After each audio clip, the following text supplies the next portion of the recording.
నమస్కారం ప్రజలారా.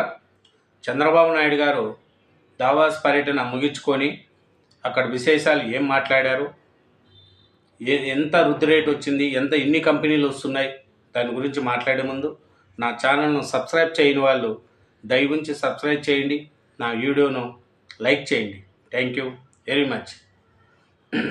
ఇప్పుడు చంద్రబాబు నాయుడు గారు దావాస్ పర్యటన ముగించుకొని ఏం మాట్లాడారు, ఆ విశేషాలు కూడా ఆయన మాటల్లో విన్నాం.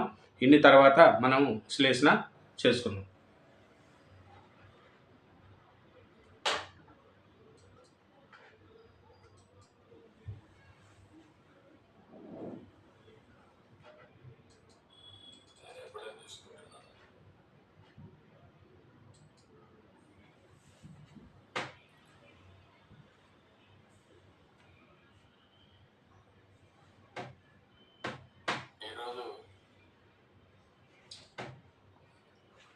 దావోస్ అనేది కొత్త కాదు.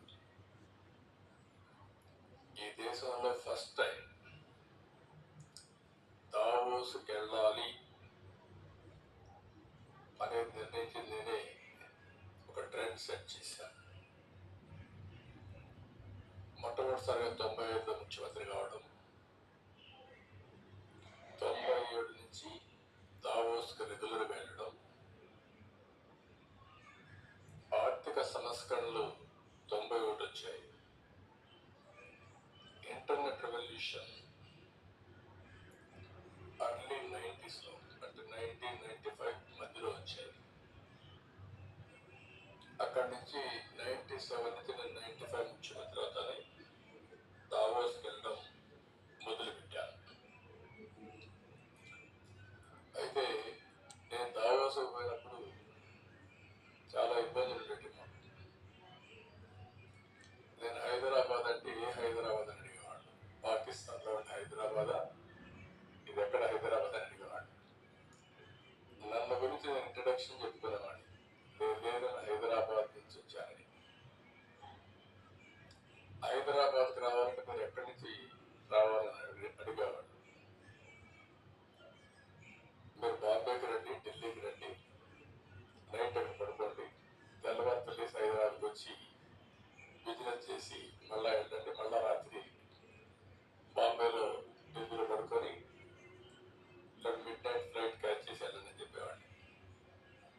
అయితే మేము అక్కడే ఇన్వెస్ట్మెంట్ పెట్టచ్చు కదా, మీ ప్లేస్కి ఎందుకు రావాలనేవాళ్ళు. That was the beginning. అదే మరిగా దావోస్కి రావడానికి ఇండియాలో పాలిటీషియన్స్ ఎవరు ఇష్టపడేవాళ్ళు కాదు. ఒక మిత్ ఉండేది, దావోస్ అంటే రిచ్ పీపుల్ ప్లేస్, డబ్బులు ఉండే వాళ్ళంతా సమావేశం అవుతారు కాబట్టి మనం కూడా వెళితే రిచ్ ఇమేజ్ వచ్చి ఓట్లు పడవనేది ఒక మిత్ అనమాట. దాంతో ఎవరు వచ్చేవాళ్ళు కాదు.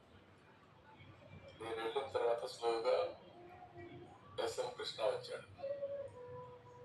మొట్టమొదటిగా ఎస్ఎం కృష్ణ గారు నాకు పోటీ ఉండేది దావోస్. ఆయన బెంగళూరు గురించి గొప్పగా చెప్పేవాడు, నేను హైదరాబాద్ గురించి దానికంటే ఎక్కువ చెప్పేవాడిని. ఆయన దాని మీద హైదరాబాద్లో ఏముంది అనేవాడు. ఏముందో మీరే చూస్తారులే, ఇది మ్యాటర్ ఆఫ్ టైం అనేవాడిని. ఒక 2-3 ఏళ్ళు అయిన తర్వాత ఎస్ఎం కృష్ణ గారు కాంప్రమైజ్ ఒక వీడియో చెప్పాడు, మా కొలి ఆంధ్ర సీఎం తనకు పోటీ లేదు, ఇప్పుడు ఇద్దరం కలిసి పనిచేస్తామని. అంతవరకు కాదని చెప్పిన వ్యక్తి, అంటే కన్సిస్టెంట్గా ఫైట్ చేస్తే ఏమవుతుందో దానికి proof of concept today Hyderabad. నిన్న కూడా బిల్ గేట్స్ మాట్లాడుతూ మాట అన్నాడు,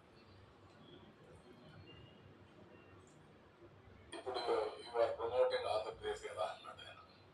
ఒకప్పుడు హైదరాబాద్ని ఇచ్చేసావు, హైదరాబాద్ పేరు కూడా చెప్పాడు.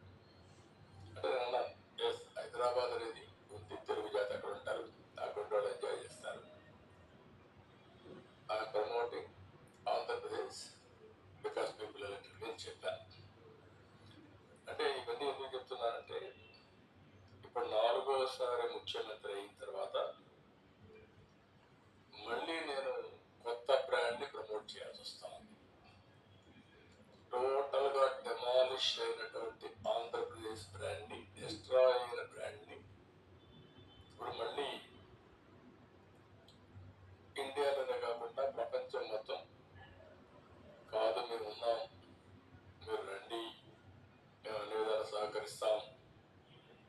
చెప్పే పరిస్థితికి వచ్చింది. దాన్ని ఎడ్యుకేట్ చేయడానికి ఎన్ని ఫోరమ్స్ ఉంటే అన్ని ఫోరమ్స్ ఉపయోగించుకుంటున్నాను. ఈరోజు మీరు చూసినప్పుడు నేను అక్కడికి వెళ్ళినప్పుడు 27 మీటింగ్స్ అయ్యాను, 1-to-1 మీటింగ్స్.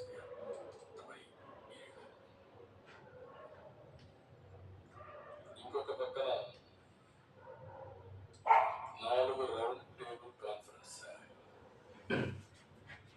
3 కాంగ్రెస్ సెషన్స్ అయినాయి, ఒక UN Habitat bilateral with United Nations under secretary ఒక మీటింగ్ అయింది. కాంగ్రెస్ సెషన్లో 3 subject which are all very relevant. Energy transition, where public policy meets private goals, ఒక సబ్జెక్ట్. ఇప్పుడంతా కూడా ప్రపంచం మొత్తం మీరు చూస్తే ఏఐ, గ్రీన్ ఎనర్జీ. చూడండి, అది చంద్రబాబు నాయుడు గారి యొక్క దావాస్ పర్యటనలో ఎవరెవరితో ఏం మాట్లాడినాడు, బిల్గేట్స్ ఏం చెప్పాడు అన్నీ. ఇప్పుడు హైదరాబాదు ఇంత డెవలప్మెంట్ అయిందంటే హైటెక్ సిటీ కావచ్చు, అవుటర్ రింగ్ రోడ్లు కావచ్చు, ఎయిర్పోర్ట్ కావచ్చు, మెట్రో కావచ్చు, అన్నీ చంద్రబాబు నాయుడు గారు అప్పుడు ముందు చూపుతో చేసినటివే. అట్లాగే ఇప్పుడు అమరావతిలో కూడా ఈ ఐటీ రంగాన్ని డెవలప్మెంట్ చేయాలని, విశాఖపట్నం కూడా మంచి డెవలప్మెంట్ చేయాలని, రాజధాని ప్రాంతం బాగా డెవలప్మెంట్ చేయాలని చంద్రబాబు నాయుడు దావాస్ పర్యటన వెళ్ళి చాలా వెళ్ళి అక్కడుండే పారిశ్రామిక వాళ్ళతో కలిసి, ఐటీ కంపెనీ వాళ్ళతో కలిసి ఆంధ్రప్రదేశ్కి రండి, అమరావతిని డెవలప్మెంట్ చేయండి అని ముందు చూపుతో చంద్రబాబు నాయుడు గారు నెక్స్ట్ వచ్చే వాళ్ళకి ఒక వెలుగుని నింపాలి, అమరావతి డెవలప్మెంట్ కావాలి, ఆంధ్రప్రదేశ్ డెవలప్మెంట్ కావాలని ముందు చూపుతో ఆయన దావాస్ పర్యటన ముగించుకొని విశేషాలు చెప్పాడు. ఏం చెప్పాడంటే, దేశంలో మొదటిసారి దావాస్ వెళ్ళాలని నిర్ణయించేది తానే అని చంద్రబాబు తెలిపారు. 1997 నుంచి అక్కడికి చంద్రబాబు నాయుడు గారు వెళ్ళారంట. చంద్రబాబు నాయుడు గారు వెళ్ళడం తర్వాతనే మిగతా వాళ్ళు సీఎంలు అక్కడికి వెళ్ళడం మొదలుపెట్టినారు. అట్లే బిల్గేట్స్ సమావేశమయ్యాడు. బిల్గేట్స్ కూడా సానుకూలంగానే స్పందించాడు, అది కూడా ఉంది.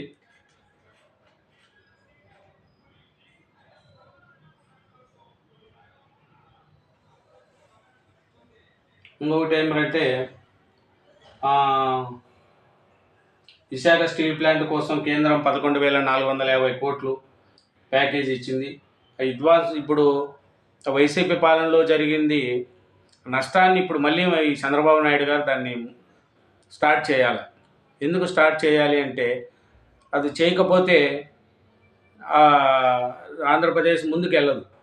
రాజధాని లేని ప్రాంతం అయిపోయింది. ఇప్పుడు రాజధాని డెవలప్మెంట్ చేయాలి, చదువుకున్న పిల్లలకు ఉద్యోగాలు రావాలి, ఐటీ రంగం డెవలప్మెంట్ చేయాలి. ఈ అన్నిటి కోసం దావాస్ పర్యటనకి వెళితే కొంతమంది వైసీపీ వాళ్ళు 0 తెచ్చినారు, 0 తెచ్చినారు, ఏమి తేలేదు అంటున్నారు. మీరు పోకపోతే ఐటీ రంగ మినిస్టరు గుడివాడ అమర్నాథ్ చలికి నేను పోలేను, 0.5 డిగ్రీలు ఉంటుంది, ఆడికి పోయి నేనేం చేద్దును, కోడి గుడ్డు పెడుతుంది, కోడి పొదుగుతుంది, పిల్ల వస్తుంది, ఇది వస్తుంది అని ఇక్కడే మాట్లాడినాడు కదా కోడిగుడ్డు అమర్నాథ్ గారు. చెప్పండి, ఇప్పుడు ఐటీ మినిస్టర్ లోకేష్ గారు వెళ్ళలేదా? లోకేష్ వెళ్ళాడు, ఎంతోమంది బిల్గేట్స్ని కలిశాడు, పెద్ద పెద్ద ఐటీ రంగం మినిస్టర్లు, ఐటీ రంగం వాళ్ళని కలిశాడు. ఆంధ్రప్రదేశ్కి రండి, అమరావతిని డెవలప్మెంట్ చేయండి అని చూశాడు. ఆయనకు చలి ఉండదా? చెయ్యాలనుకుంటే ఎట్లయినా చేసేవాళ్ళు ఎట్లయినా చేయగలుగుతారు, చేయలేనప్పుడు ఇవన్నీ లేనిపోని అని చెప్తూ ఉంటారు. కాబట్టి ఈ చంద్రబాబు నాయుడు గారు పట్టుదలైన వ్యక్తి. ఈ బుద్ధ హైదరాబాద్ ఇంత డెవలప్మెంట్ అయిందంటే దానికి చంద్రబాబు నాయుడు గారు. అట్లాగే అమరావతి కూడా డెవలప్మెంట్ చేసేదానికి కంకణం కట్టుకున్నారు చంద్రబాబు నాయుడు గారు కావచ్చు, పవన్ కళ్యాణ్ గారు కావచ్చు, లోకేష్ గారు కావచ్చు. కష్టపడుతున్నారు వాళ్ళు. ఎందుకు? మన బిడ్డల కోసం, ప్రజల కోసం. మీ ఇండలు, వైసీపీ వాళ్ళ ఇండల్లో కూడా చదువుకున్న పిల్లలు ఉండాలి, వాళ్ళకు కూడా ఉద్యోగాలు రావాలి. ఉద్యోగాలు రావాలంటే ఇలాంటి చంద్రబాబు నాయుడు లాంటి వాళ్ళు ఉండాలి. లేకపోతే మీ పిల్లలకి ఎట్లా ఉద్యోగాలు వస్తాయి? మీరే ఆలోచించండి. ఏడవుతాను మనకు చదువుకున్న పిల్లలకి అయితే ఉద్యోగాలు రావాలి కదా. కాబట్టి వైసీపీ చేస్తున్న దుష్ట ప్రచారాన్ని తిప్పికొట్టండి. ప్రజలు ఆలకించండి. ఎందుకంటే చదువుకున్న పిల్లలకు ఉద్యోగాలు రావాలంటే చంద్రబాబు నాయుడు గారు చేసే కష్టాన్ని మనం అభినందించాలి. ఏం చేయలేదు, గుండు సున్న తెచ్చారు, అది తెచ్చినారు, ఇది తెచ్చినారు అంటే మీరు పోయి తెచ్చితే ఎవరు వద్దన్నారు చెప్పండి? పోలేదు కదా మీరు. చెప్పండి. జగనన్న కూడా పోయినాడు దావాస్ పర్యటన, పోయి ఆడ క్వశ్చన్ అడిగితే ఇది లెంతీ క్వశ్చన్ అన్నాడు, ఏం మాట్లాడలేదు. అట్లా ఉంటాయి. కానీ పోయిన వాళ్ళని ప్రోత్సహించాలా, తప్పు చేస్తే తప్పు అని చెప్పండి, అంతే తప్ప చేయని దాన్ని కూడా ఏం గుండు సున్న తీసుకొచ్చారు అనడంలో ఎంతవరకు కరెక్టే మీరు ఆలోచించండి. Thank you very much. నా ఛానల్ సబ్స్క్రైబ్ చేయండి, ఈ వీడియోను లైక్ చేయండి. Thank you.